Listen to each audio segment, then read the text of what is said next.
I was not into marriage. Not into marriage means I didn't had any plans to get married, and her criteria was she wanted a guy over to who is looking for marriage in future. So she sort of disconnected from me. But later on, we started chatting. We kept on meeting, getting bonded together. So that was the point when I realized that because of the kind of bond I got with her, she's the kind of girl I wouldn't let go. Then I proposed her that yes, I can go ahead for the marriage. So I completely turned around from not planning to get married to immediately getting to married.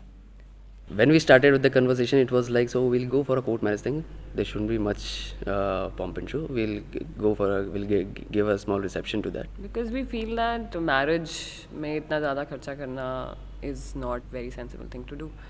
So because it is, and you can do much better with that money. You can travel more, like you can spend more on your honeymoon. You can, do later other lot of other things. But when families got involved, my father is of the sorts that we have a very big family, so we need to include them also. So we should do some sort of functions.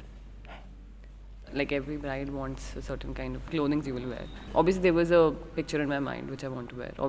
So for the trousseau, I've spent a little bit. For the gown and the my reception lehenga, I've spent.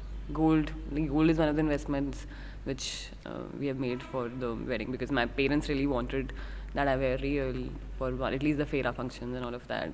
So I've put a little bit of mine, whatever I can afford, because gold is expensive. I can't buy everything. Anything which is more individualistic for me, I have funded. Like, not the function part, but like for the trousseau part, our honeymoon, our rings, we have funded that. I'm personally against taking personal loans and this overdraft and all such things for specifically for these functions, because it's just a spend and nothing is going to come out of it. Education loan, I think, is better because it gives you long-term returns.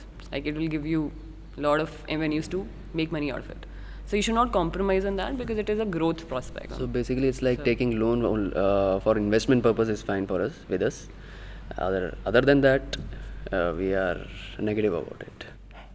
We both of us are into this stocks, so we both invest in the stocks thing. I invest in the mutual funds. When it comes to investments, I've picked up certain things from my family itself. Like, my mother used to invest a lot in stock exchange, so I picked it up early.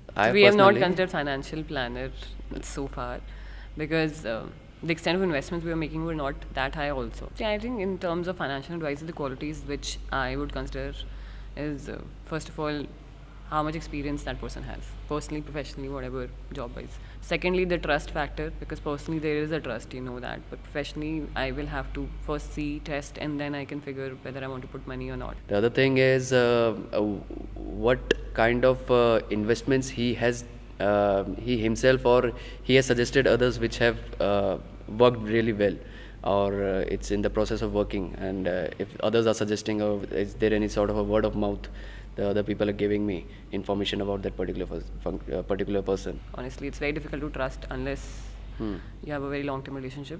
So I personally go by my own research and go by my own gut. But now I think going forward, if I find somebody who is trustworthy, like along with my parallel monies, I would not mind putting a small bit of my portion there and see how it grows, and then I can divert, because now time is becoming a little bit of challenge for me.